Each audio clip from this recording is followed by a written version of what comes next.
ቻችን እንደምን ከረማችሁ? እንኳን በደህና ወደ ስንክሳር ቻናል መጣችሁ።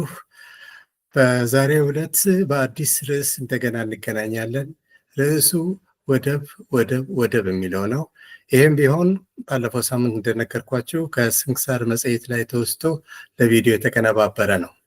በዚህ አርዕስት እንግዲህ በአጭሩ ለማየት የምንሞክረው በአሁኑ ጊዜ በኢትዮጵያ ፖለቲካ ላይ ትንሽ እየገነነ የመጣውን የወደብ ወይም ደግሞ የባህር በር ጥያቄ እንዳው በወፍ በረር ለማየት ያህል ነው።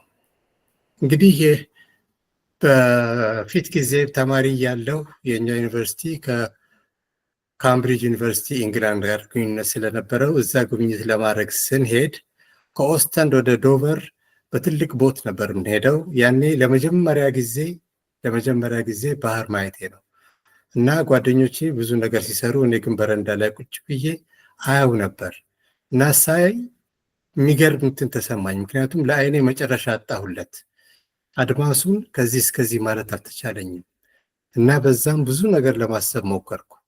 እንደዚህ በርቀት ማየት ከተቻለ በርቀት ማሰብም ይቻላል የሚል ነገር መጣብኝ። ምናልባትም ለዚህ ይሆናል እኛ ላለፈው 1200 1300 ዓመት ከባህር መውጫ ተነጥለን የኖርን ህዝቦች በአካባቢያችን ካለው ነገር ውጪ ሌላ ነገር ላይ ለማሰብ ያልቻልነው። ለምሳሌ አስተራረሳችንን ብናይ የዛሬ 1000 ዓመት የምናርስበትን ዘዴ አሁንም እየተጠቀሙበት ነው ያለነው። አለባበስ እንኳን ተቀየረ የሚባለው እንግዲህ ክርስቶፈር ደጋማ አጼ ልብነ ድንግልን ለመርዳት ሲመጣ አብሯቸው የመጡት የህንድ ዕቃ ተሸካሚዎች የእነሱን አይነት ከነሱ ነው ልብስ ወስደን የቀየር ነው ይባላል። ሌላ ጊዜ ህንድ ለጎብኝት ሲሄድ ያስገረሙ ሁለት ነገሮች እጀ ጠባብ ልክ እንደኛ አይነት መልበሳቸውና የጥፍር አልጋቸው ነው። እንግዲህ ያንንም ባህር ተሻግረው ከመጡ ሰዎች የቀዳነው ነው ማለት ነው። በእርግጥ እንግዲህ አያት ቅድመ አያቶቻችን ኢትዮጵያን የመሰለች ነፃ ሀገር አስረክበውናል። ከዛም ውጭ ደግሞ የተሟላ ባህል፣ ጽሁፍ፣ የቀን አቆጣጠር ያለው በራሳችን እንድንኮራ አድርገው ያስቀመጡን ሰዎች ስለሆነን ለነሱ ትልቅ ውለታ አለን። በሌላ በኩል ግን እንደነገርኳችሁ ከባህር ስለራቀን ይመስለኛል መሪዎቻችን የነበሩት በሙሉ ጎናቸው ካለው መስፍን ጋር ያለው ጸብና አልፎ አልፎ ደግሞ አገራችን ለመድፈር የመጡ ሰዎችን ለመቋቋም ካልሆነ በስተቀር ስለ ባህር በር ሳያስቡ ይህን ያህል ጊዜ መቆየታቸው ትንሽ ይገርመኛል። መይሳው ካሳ እንኳን እስራኤልን ከቱርክ ለማውጣት እያሰቡ ኢትዮጵያን ግን የባህር ወደብ ለማድረግ ሞክረዋል ሲባል አልሰማሁም። እንግዲህ ከሆነም ታርማለሁ። በአጭሩ እስከ አፄ ዮሐንስ መምጣት ድረስ የነበሩት መሪዎቻችን በሌላ ጉዳይ በዚህ በሀገር ውስጥ ባለ ጉዳይ በእርስ በርስ ጦርነት በመሳፍንት መካከል ባለው እንትን ተጠብበው በመኖራቸው ያው አጠቃላይ ኢኮኖሚያችንም ባህላችንም ትንሽ ሰብሰብ ያለና ያልሰፋ ለመሆን የበቃ ይመስለኛል። ዘይሆነ ሆይኑ በ1952 ላይ በቀዳማዊ ሥላሴ መሪነት በአክሊሉ ሀብተወልድ ዲፕሎማሲያዊ ክህሎትና ከባድ ትግል ከ60 ዓመት በላይ ያጣነው ግዛታችን ተመልሶልን ልክ እንደ አክሱሙ ጊዜ እንደገና የወደብ ባለቤት የሆንን የባህር መውጫ በር ኖረን። ይሄ ትልቅ ለውጥ ነበረ። በ52 ነው። ከዛ በኋላ በነበሩት 30 ዓመታት ብዙ መሻሻል አሳይተናል። ለዚህ ሁሉ መሻሻል ዋና ምክንያት ያ ነው ባይባልም ነገር ግን ትልቅ ሚና የተጫወተ ይመስለኛል። በዛ መሰረት እንግዲህ ከዚህ በፊት ከሩቅ እናያቸው የነበሩትን የባህር ሰዎች አሁን የራሳችን አድርገናቸዋል። ብዙም ኢትዮጵያውያን እንግዲህ ሄደው ከዛ እንትን ተቋርሰዋል። እንግዲህ ባህር መሄድ ማለት ባህር ብቻ አይደለም። መርከብ ይታያል። ከመርከብ ላይ የሚወጡ ሰዎች አሉ። አዳዲስ እቃዎች ይታያል። አሳሰቡም እንደዛ እየሰፋ ይሄዳል ለማለት ነው። በዚህ አይነት ለ30 ዓመት የባህር በር የነበረንና ሁለት መደብ የነበረን ሰዎች አንደኛ እንደገና ተመልሶ የሰጠንን ግዛት በደንብ ለማስተዳደር ባለመቻላችን በማግባባትም እንዲሁም ደግሞ ፖለቲካችንን እነሱ ከደረሱበት ለመድረስ ምንም ጥረት ባለማድረጋችን በእጃችን የገባውን ነገር እንግዲህ መልሰን ልናጣው ችለናል። በመጀመሪያ ደረጃ ኢትዮጵያና ኤርትራ ከተቀላቀሉ በኋላ በነበረው ውል መሰረት ፌዴሬሽኑን አስቀጥሎ መሄድ ሲቻል ንጉሠ ነገሥቱን ለመቀየር ሞከሩ። አቶ አክሊሉ ሀብተወልድ ምንም ጥረት ያደርጉ ያን ነገር ለማድረግ ስላልተቻለ ያ ነገር ሲፈርስ በኤርትራዎች ዘንድ ትልቅ ቅሬታን ነበር የፈጠረው በጊዜው። በአጠቃላይ 60 ዓመት በውጭ ኃይል ሲገዙ የነበሩ ሰዎችን የምናስተዳድርበት ሁኔታ ከኛ ጋር ተመሳሳይ መሆን ሳይሆን ወይ እኛ ወደ እነሱ መሄድ ወይም ደግሞ ለነሱ የነበራቸውን የፌዴሬሽን ስልት ጠብቀን መሄድ ባለመቻላችን ከኢትዮጵያ የመገንጠል ትግሉ ሀ ተብሎ ያን የተጀመረ። ከዛ በኋላ ግን እየቀጠለ ሄዶ በ83 ዓመተ ምህረት የደረሰበትን ነገር ሁላችንም የምናውቀው ነው። በዛ መሰረት በእጃችን የነበረው የመውጫ በር ከነ ወደቦቹ አጣ ነው። ይሄ መቼም የሚያሳዝን ታሪክ ነው። በዓለም ላይ ከኛ ሌላ 43 ሀገሮች አሉ ወደብ የሌላቸው።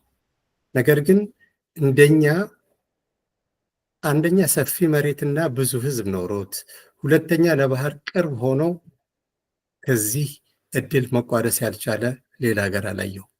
ስለዚህ እጅግ የሚያሳዝን ነው። በመሰረቱ የባህር በርን አግኝቶ ማጣት በጣም መጥፎ ነገር ነው።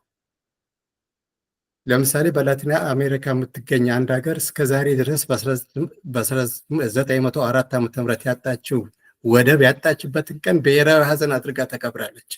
ልክኛ የካቲት 12 እንደምናከብረው ማለት ነው። የሀዘን ቀን ነው ማለት ነው።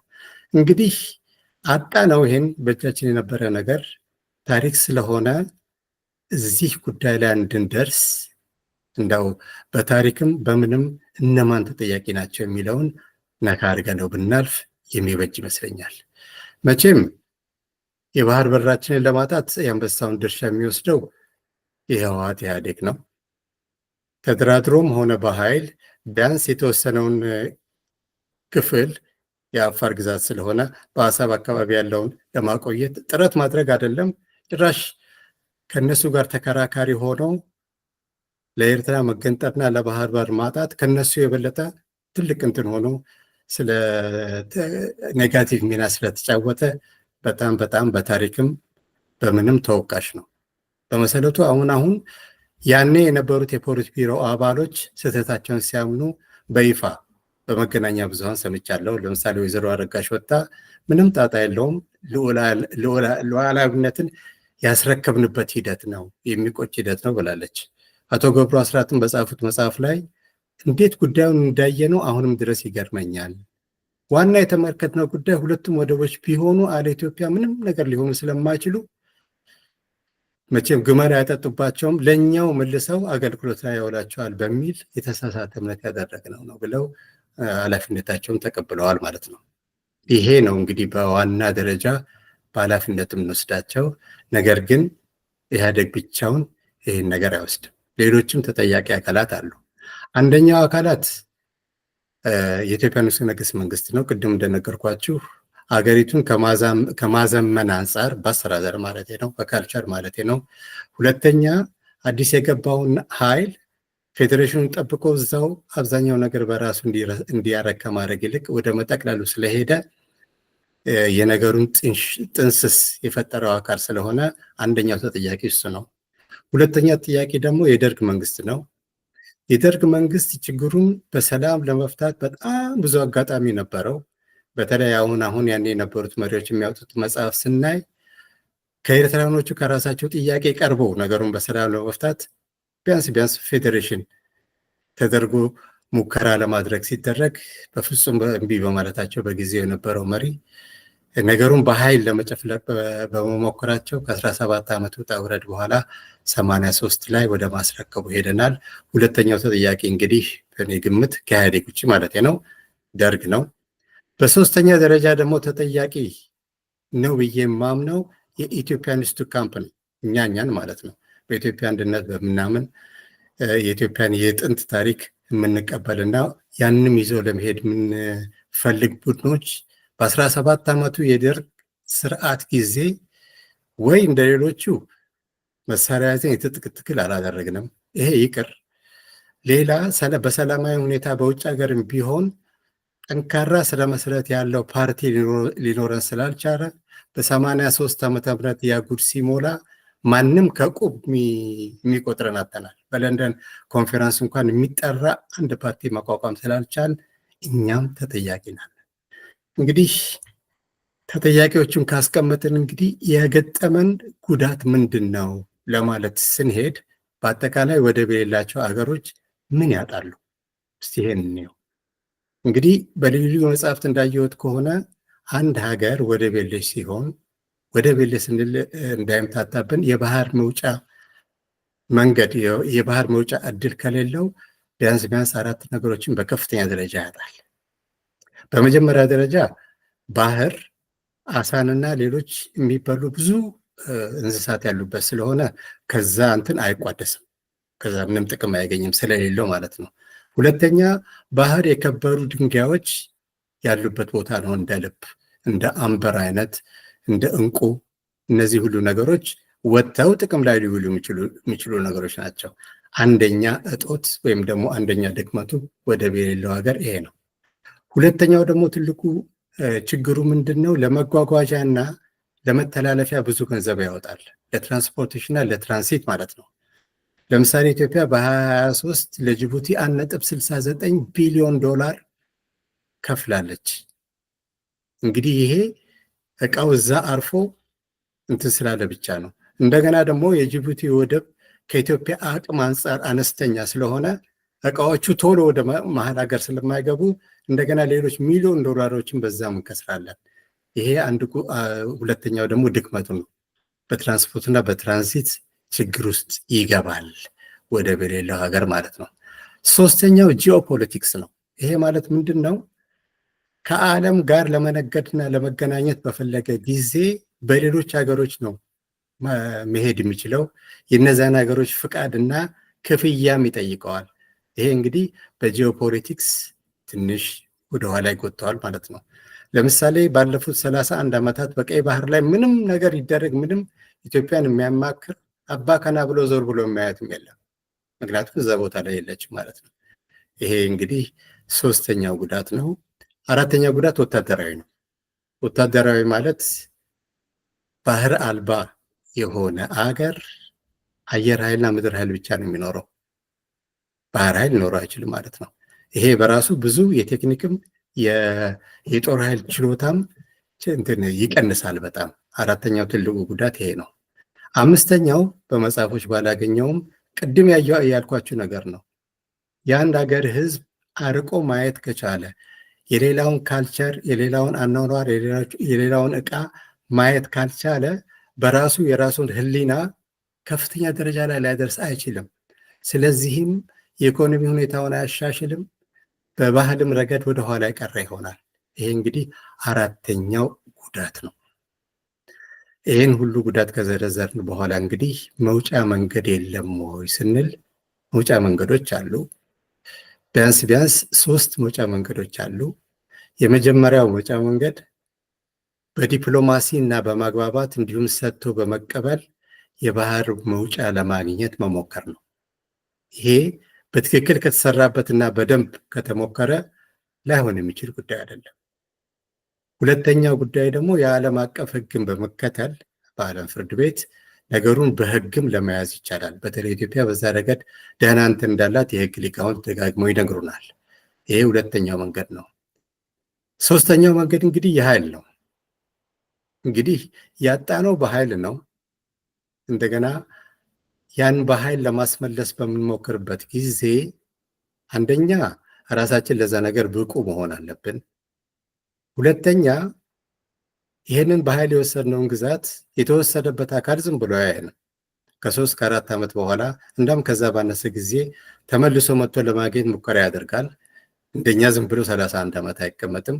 ይሄ ማለት ያንን ያገኘነውን የባህር በር ለመጠቀሚያ ሳይሆን ለመዋጊያ ብቻ እናውላለን ማለት ነው። በመከላከል በማጥቃት ብቻ እናውላለን ማለት ነው። የቀረ ቀርቶ መጥቶ እንኳን እንደገና ለመንቀጥ አይሞክሩን ባል ግን ከዛው ሆኖ ጊዜውን ተሻሽኗል። በሚሳይል እንኳን በፈለጉበት ጊዜ እያጠቁ ቢሄዱ እዛ መጥተው ከኛ ጋር ንግድ ለማድረግ የሚፈልግ ካምፓኒም ሆነ ምንም አይኖርም እና ትንሽ ያ ከበድ ያለ እንትን ነው፣ አማራጭ ነው። የኢትዮጵያም መንግስት ቢሆን በአሁኑ ጊዜ በይፋ ይሄን አማራጭ እንግዲህ አላወጣውም እስካሁን። ነገር ግን አፕሪል 19 የወጣውን ኢኮኖሚስት መጽሔት ብታነቡ ሬድ ሲ ፖርትስ በሚል ያወጣው ላይ ይሄን ጉዳይ እየሞከረ እንደሆነ ያስቀምጠዋል እዛ ላይ እና ምንም እንኳን በኦፊሻሊያን ባይልም ጎረቤቶቹ እንደሚናገሩት የበሰሉ ዲፕሎማቶች እንትን ኤምፈሳይዝ እንደሚያደርጉት ወደዛው እየሄደ ነው የሚባል ጉዳይ አለ። ስለዚህ ያም ጉዳይ እንደ አንድ አማራጭ ተይዞ መካሄዱ ይሄን ዓለም የሚያዋጣ አይመስለኝም በእኔ በኩል።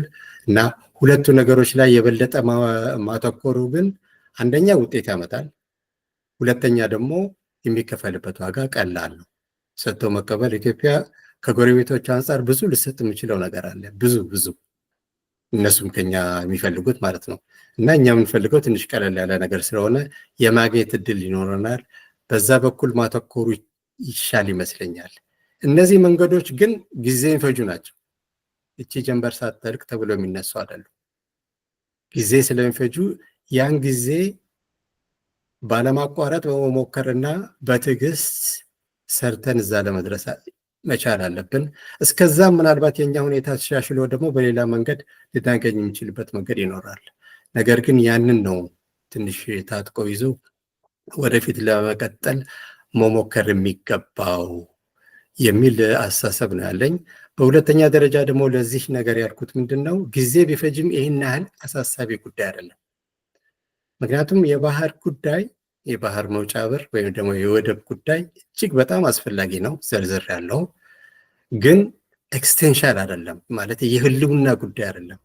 አለሱም ይኖራል እንደነገርኳቸው 44 ሀገሮች ይኖራሉ። አለዛ መኖር ብቻ ሳይሆን ስዊዘርላንድን ብንወስድ ሉክዘምበርግንና ኦስትሪያን ብንወስድ እነዚህ ሀገሮች የባህር በር የላቸውም። ነገር ግን በዓለም ላይ ካለ ከፍተኛ የኑሮ ደረጃ ከሚኖሩና ከበለጸጉ ሀገሮች አንዱ ናቸው። ስለዚህ በዛም በኩል ቢሆን ጊዜ ይሰጣል ማለት ነው ነገሩ። ሁለተኛ ነገር ደግሞ የባህር በር ስላለ ብቻ ደግሞ ችግሩ ሊፈታል ማለት አይደለም። ለምሳሌ ቀደም ሲል ሶማሌ 15 የመን ደግሞ 10 ወደቦች ነበሯቸው። ግን ሁለቱም እንኳን ሊያድጉና ሊለሙ እንደ መንግስትም ሆነው መቆየት አልቻሉም።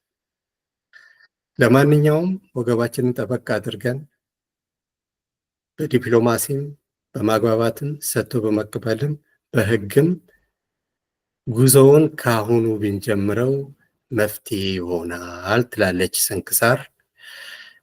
ለዛሬው ወደቡን በተመለከተ ያስቀመጥንላችሁ ይሄ ነው። ዝግጅታችንን ሁልጊዜም ላይክ፣ ሼር እና ሰብስክራይብ ማድረግ አትርሱ። የዛሬው ዝግጅታችን በዚህ ያበቃል። አህለን ወሰህለን።